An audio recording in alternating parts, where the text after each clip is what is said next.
Another year, another iPhone, and I have to say, this year's iPhone for me has been a big letdown for me.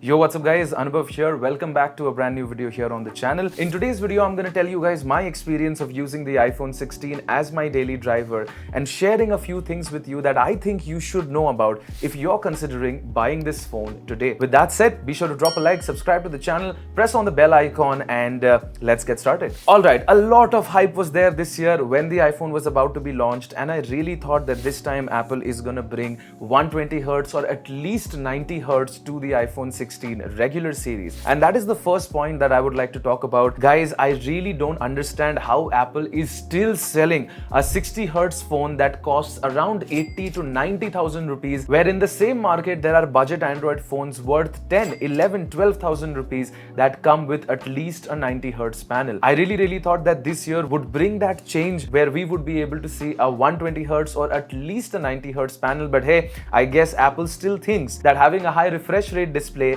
is still a pro feature. So this time you still get a 60Hz panel. It is a good panel, and yes, the animations are smooth. That is because of iOS 18 and the optimization and all of that, but I genuinely expected more at this price point in 2024. So that was the first letdown for me. Other than that, the display is plenty bright, whether you use it outdoors or indoors. Using it every day, I didn't really face any issues, but yes, the refresh rate sticks out like a sore thumb. Number two, I want to talk about the design. Now, this year's iPhone is very similar to the iPhone 15 in terms of the matte frosted glass at the back and these matte sides, and of course we get to see a bunch of new colors. You can see this color that I have here. It's very bright and vibrant compared to last year's more pastel shade iPhones, and I like it. And there has been a lot of discussion about this camera island right here, which is going back to the iPhone XS days or the iPhone 10 days. And honestly, I feel like the only reason Apple did this, other than the Apple Vision recording function, was to have some sort of visual distinction between the previous generation of iPhone and this generation of iPhone, because honestly, there's not much that is different with this phone. Now, yes, even in the regular iPhone 16, you do get to see an action button that you can program to do one action that still hasn't been fixed. And guess what I have it programmed as? I have it programmed to open up the camera, which basically means I don't really need the new camera control button, but more on that later. I think that the new camera control button is really funny, and I will tell you guys more about it. Now, one of the main highlights, guys, that I want to focus on, that I was really excited to try out, was the fact that these iPhones come with Apple Intelligence. But lo and behold, when I put my SIM in this phone, when I started using it and I pressed on the power button to open up the new Siri, I actually saw the old Siri, which was really surprising to me. And then I did a little bit of research and I found out that Apple Intelligence is still not shipping with these new iPhones. I really thought that if you're launching a new phone, you would launch the software features with it.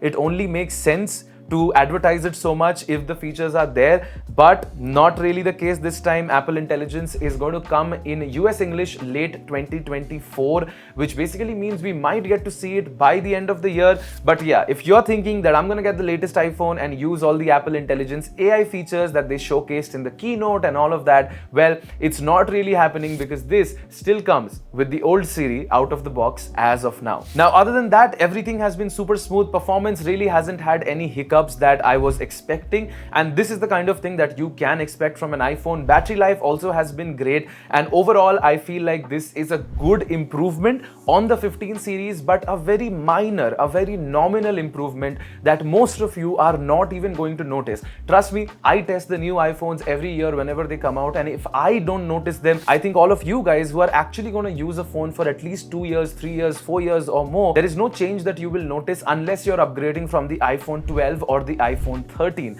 Other than that, the cameras on this phone are also upgraded, and just listen to the upgrades, bear with me here. The new ultra-wide sensor now has a macro mode for you to take macro photos, and I think that is pretty much it. So you now can have a macro mode and you can take macro photos. And of course, now we must talk about the camera control button. The camera control button is a new button slash capacitive touchpad on the back of the iPhone. Pressing it once opens up the camera. You can swipe through it and use different different modes like change the aperture, change the depth, the zoom, the cameras, the styles and the tone, and it does getting a little used to. There is a full press, a half press that you need to get used to, but the haptics on this are really good, and once you get used to it, it does feel very, very cool to use. But I have to say, I do not see myself using this ever. Now that I know it has this, I'm probably going to use it once or twice and then forget about it, because let's face it, at the end of the day, this is a smartphone and you will be using it with a touch screen. There's a big white button right here that takes the photos or the videos, whatever you're doing, and all of these options on the screen that you can configure. So telling me that you are going to be using the camera control button and that is the reason you're considering this new phone is also going to be a big excuse that you might tell yourself to spend your money. Another thing is the placement of this damn thing. This thing is at the bottom right corner of the phone, so if you hold your phone like this, you somehow have to maneuver your thumb to get to it. So forget about using this in vertical orientation where most people take photos and videos nowadays. The only way you can use it comfortably is in the landscape orientation, but I really don't think that most of you are going to be using this. You might use it once or twice once you get this new phone, but after that this is going to be forgotten. And again, the only reason Apple did this was because they had to do something to make this iPhone different from last year's iPhone. And here's a funny little quiz or question for you guys that I would love to talk to you guys about in the comments. Let me know what you think Apple is going to do in the iPhone 17. What kind of new buttons might we be expecting? I think the only space left now is the upward section. And yeah, maybe we can get some sort of a touchpad here to dismiss notifications or something like that. Hey, I'm just trying to be creative with all of this. But overall, guys, for the price point and my experience, I have to say, see, this is a good iPhone. The display is great, nothing to complain about. The performance is great, nothing to complain about. Other than the 60 Hz panel and these weird gimmicks Apple has thrown here and there, this is a perfectly capable iPhone. But the only reason why I stop myself from recommending this phone to you is because it is exactly similar to the iPhone 15 that came before it, and now you can get it at a much better price point. So if you want the most value for money iPhone till now, I would not recommend the 16. I really don't think that this is worth the extra money given the extra features that there are. Once Apple Intelligence comes in, maybe we will get to see a lot more use of these A18 chips that are in these phones, and maybe then you can justify the purchase. But you know, as MKBHD says, never buy something today for the promises that it holds you tomorrow. Maybe just hold off for now, wait till the AI features come in, wait for a bunch of videos that people are going to make once those features come in, and then make your decision on whether you should get the iPhone 16 or not. That was my review, my experience with the iPhone 16 regular version. If you guys enjoyed this video, you know what to do. Hit on that like button, hit on that subscribe button, and also press the bell icon for more videos like this.